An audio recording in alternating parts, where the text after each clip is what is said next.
Yo, what is up you guys? It's K-Sig here and welcome to part 4. So in this video we're going to start making our progressions. So we're just going to kind of gather our leads together. So the progression we write in this one is not the one we're going to be using, it's just the one that we kind of use to listen to our layers together. And other than that, be sure to click up here on the little circle thing to follow the playlist, and parts 5 and 6 will be added on Monday, so let's get started. In between this video and the last video, I did just copy paste a little bit of the build already, so that way we could save some time. It only took me like 4 minutes to really just copy paste some of the layers that we already built and just to put it together like this, but I'll play it for you real fast.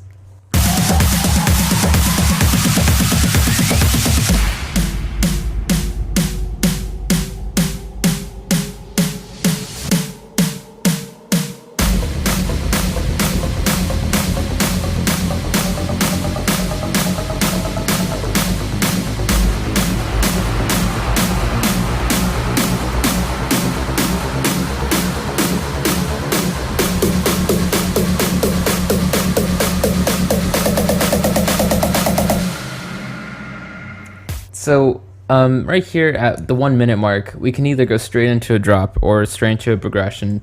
But for now, I'm just going to use it to, like I said, gather our leads. So let's go with something I like to use for all this kind of stuff, Silent. So let's just find Silent. Actually, I think it's pretty useful when writing progressions to use a little bit of piano, so that way you can hear harmonics clearly. So actually, let's go into this chord stuff that I really love. Let's use the WEBSTORE, which is such a great, just a really great plugin in general. And let's see, let's find a piano in here.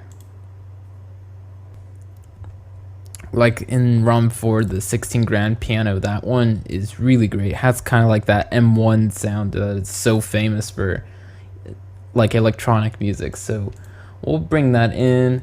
And let's bring that down 12 dB. Let's group this because I know I'm going to add a lot more stuff to this.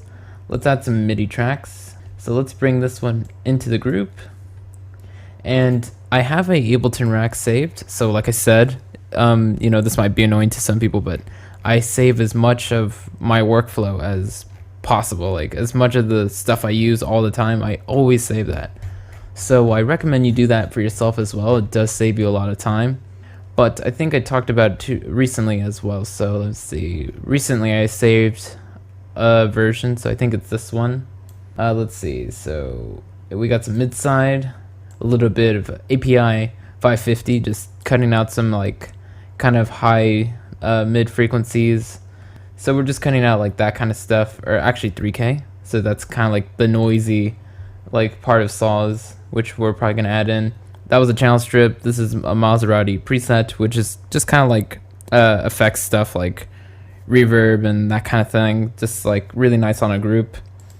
And some kickstart to, you know, sidechain it. So some of these we don't need right now. So like this we won't need. In the channel strip here, we're just cutting out kind of low passing around 8.5. So just to keep it from not being too noisy, and we have some saturation, and this just makes this group louder, so we can start to bring this down to 9 dB. And okay, so now we have that. Let's go into our first Silent patch. So let's replace this. Let's go plugins, Silent. So let's load in my bank real fast, the one that I always like to use. So presets and 2013 Silent, even though it's been updated like a million times this year.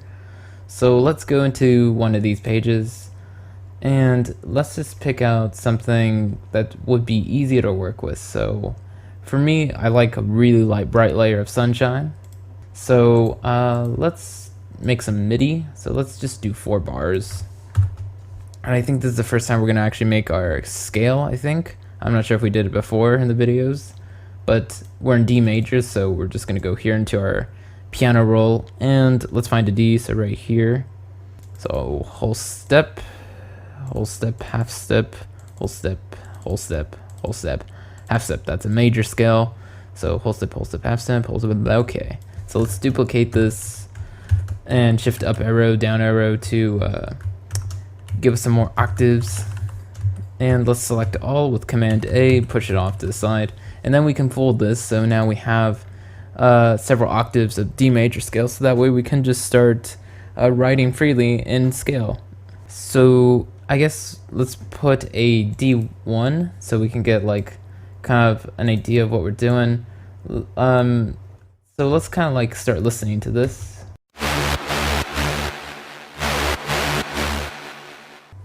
Okay, so I'm just gonna go ahead and start writing, stop talking for a little bit, and I'll let you see kind of what I'm doing. I'll explain things once I'm done.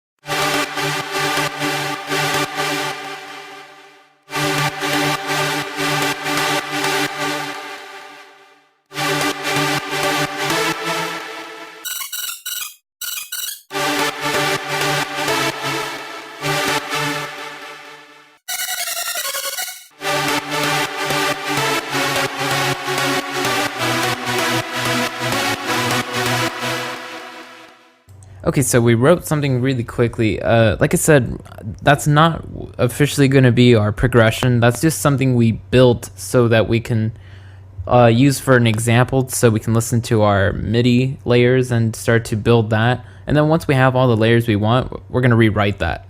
So let's go back here and let's drag this up to the piano layer. So let's listen to what that sounds like.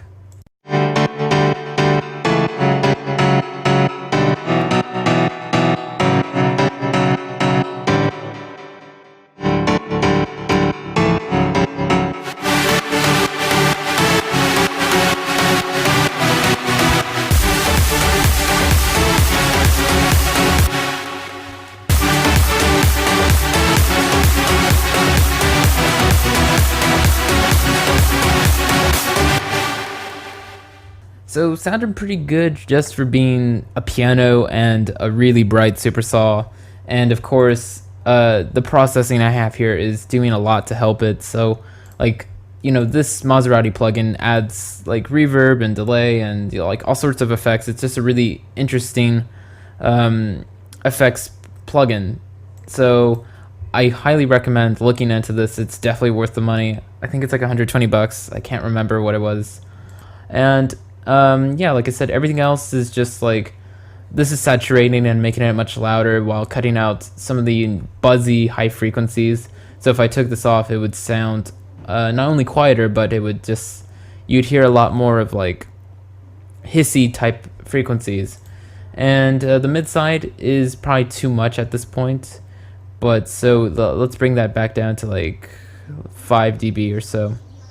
So we're just adding more power in the middle, so it can have the power to play around with the kick, but the kick still has to top it in terms of loudness. And then let's start adding in more layers. So let's duplicate this, and because it's sounding really big already, I don't need like 7 layers of this. Like maybe one, or like maybe this layer and another will suffice. So let's see. Let's actually just go with something kind of simple. So we'll solo this and listen to it and just try some presets out.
So we decided to start adding in like a melody layer, so something that can play like a top line of our progression.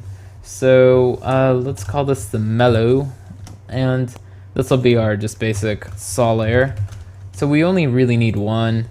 So sometimes just like less really is more. If I really did need it to be more impactful or more low end or more mid frequency, then I would add layers for that. So let's add another melody layer. So the one thing I do like to stack a lot is like melody layers. So let's settle this second duplicate, and I'm just gonna stick to all silence for now, but if I add in inspire or something else, like that'll probably be later on because I need something specific maybe, but let's listen to this.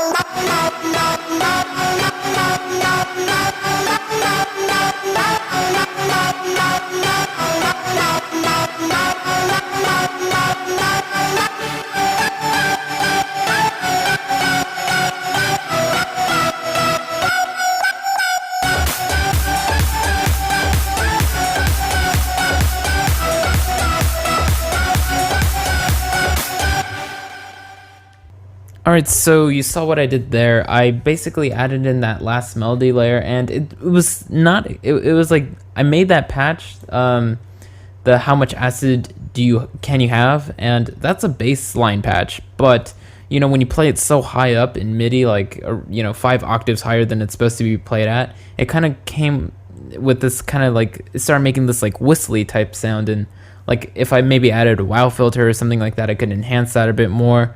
So either way, I think we have gathered the elements we need, so maybe in the next video we can start writing the arrangement, so figuring out what the main progression will be in the release parts or wherever, and then we can start adding those elements back into an intro and then start finally making a real intro. So you guys might be thinking, whoa man, this is like we're not even there yet, like we haven't even started that, but the thing is I like to gather all my elements first and then just let the creative process take over. So right now we're just kind of doing the tedious gathering of things. So anyways, thanks guys for watching, and of course click down below and in the little circle thing above to continue watching this playlist, and the next 2 videos will be out on Monday. So thanks guys for watching, and of course, lates.